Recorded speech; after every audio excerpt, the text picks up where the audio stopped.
Malgudi Days by R.K. Narayan. The Blind Dog. It was not a very impressive or high class dog. It was one of those commonplace dogs one sees everywhere. Color of white and dust, tail mutilated at a young age by God knows whom, born in the street and bred on the leavings and garbage of the marketplace. He had spotty eyes, an undistinguished carriage, and needless pugnacity. Before he was 2 years old, he had earned the scars of 100 fights on his body. When he needed rest on hot afternoons, he lay curled up under the culvert at the eastern gate of the market. In the evenings, he set out on his daily rounds, loafed in the surrounding streets and lanes, engaged himself in skirmishes, picked up edibles on the roadside, and was back at the market gate by nightfall. This life went on for 3 years, and then a change in his life occurred. A beggar, blind in both eyes, appeared at the market gate. An old woman led him up there early in the morning, seated him at the gate, and came up again at midday with some food, gathered his coins, and took him home at night. The dog was sleeping nearby. He was stirred by the smell of food. He got up, came out of his shelter, and stood before the blind man, wagging his tail and gazing expectantly at the bowl as he was eating his sparse meal. The blind man swept his arm about and asked, "Who is there?" At which the dog went up and licked his hands. The blind man stroked its coat gently, tail to ear, and said, "What a beauty you are! Come with me." He threw a handful of food, which the dog ate gratefully.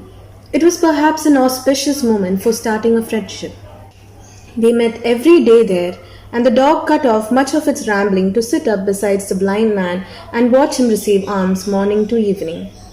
In course of time observing him, the dog understood that the passers-by must give a coin, and whoever went away without dropping a coin was chased by the dog.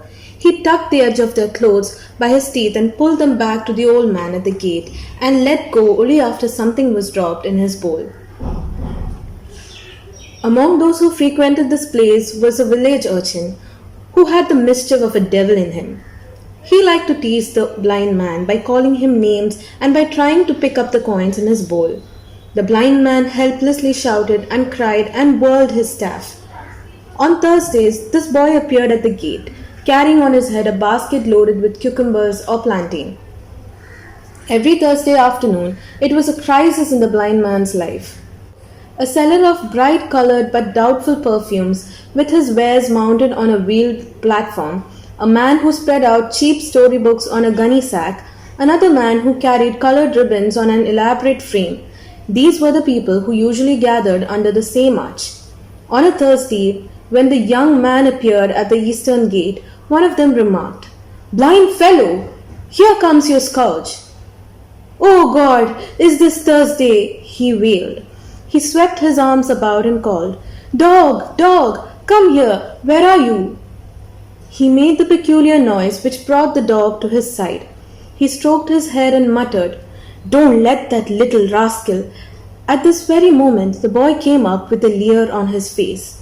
"Blind man, still pretending you have no eyes? If you are really blind, you should not know this either."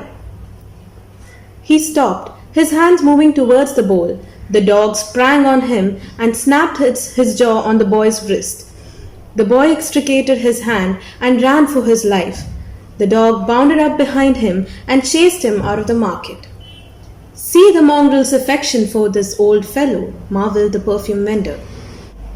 One evening, at the usual time, the old woman failed to turn up, and the blind man waited at the gate, worrying as the evening grew into night. As he sat fretting there, a neighbor came up and said, "Sami, don't wait for the old woman. She will not come again. She died this afternoon." The blind man lost the only home he had and the only person who cared for him in this world. The ribbon vendor suggested, "Here, take this white tape." He held a length of white cord which he had been selling. "I will give this to you free of cost. Tie it to the dog and let him lead you about if he is really so fond of you." Life for the dog took a new turn now. He came to the place of the old woman. He lost his freedom completely. His work came to be circumscribed by the limits of the white cord which the ribbon vendor had spared. He had to forget wholesale all his old life, all his old haunts. He simply had to stay on forever at the end of that string. When he saw other dogs, friends or foes, instinctively he sprang up, tugging the string, and this invariably earned him a kick from his master. Rascal, want to tumble me down? Have sense! In a few days, the dog learned to discipline his instincts and impulse. He ceased to take notice of other dogs even if they came up and growled at his side. He lost his own orbit of movement and contact with his fellow creatures. To the extent of this loss, his master gained. He moved about as he had never moved in his life. All day he was on his legs, led by the dog. With the staff in one hand and the dog led in the other, he moved out of his home, a corner in a choultry veranda a few yards off the market. He had moved in there after the old woman's death. He started out early in the day. He found that he could treble his income by moving about instead of staying in one place. He moved down the Choultry street, and whenever he heard people's voices, he stopped and held out his hands for alms. Shops, schools, hospitals, hotels, he left nothing out. He gave a tug when he wanted the dog to stop and shouted like a bullock driver whenever he wanted him to move on. The dog protected his feet from going into pits or stumping against steps or stones and took him up inch by inch on safe ground and steps. For this sight, people gave coins and helped him. Children gathered round him and gave him things to eat. A dog is essentially an active creature who punctuates his hectic rounds with well-defined periods of rest. But now this dog, henceforth to be known as Tiger, had lost all rest. He had rest only when the old man sat down somewhere. At night, the old man slept with the cord turned round his finger. "I can't take chances with you," he said. A great desire to earn more money than ever before seized his master, so that he felt any resting a waste of opportunity, and the dog had to be continuously on his feet. Sometimes his leg refused to move, but if he slowed down even slightly, his master goaded him off fiercely with his staff. The dog whined and groaned under this thrust. "Don't whine, you rascal! Don't I give you your food? You want to loaf, do you?" swore the blind man.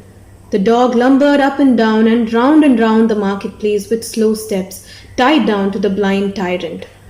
Long after the traffic at the market ceased, you could hear the night stabbed by the far-off wail of the tired dog. It lost its original appearance. As months rolled on, bones stuck up at his haunches and ribs were relieved through his fading coat. The ribbon seller, the novel vendor, and the perfumer observed it one evening when business was slack and held a conference amongst themselves. "It rends my heart to see that poor dog slaving. Can't we do something?" The ribbon seller remarked. "That rascal has started lending money for interest. I heard it from the fruit seller. He is earning more than he needs. He has become a very devil for money." At this point, the perfumer's eyes caught the scissors dangling from the ribbon rack. "Give it here," he said, and moved on with the scissors in hand. The blind man was passing in front of the eastern gate. The dog was straining the lead. There was a piece of bone lying on the way, and the dog was straining to pick it up. The lead became taut and hurt the blind man's hand, and he tugged the strings and kicked till the dog howled. It howled but could not pass the bone lightly. It tried to make another dash for it. The blind man was heaping curses on it. The perfumer stepped up, applied the scissors, and snipped the cord. The dog bounced off and picked up the bone. The blind man stopped dead where he stood, with the other half of the string dangling in his hands. "Tiger! Tiger! Where are you?" he cried. The perfumer moved away quietly, muttering, "You heartless devil! You will never get at him again. He has his freedom." The dog went off at top speed. He nosed about the ditches happily, hurled himself on other dogs, and ran round and round the fountain in the market square, barking, his eyes sparkling with joy. He returned to his favorite haunts and hung about the butcher's shop, the tea stall, and the bakery.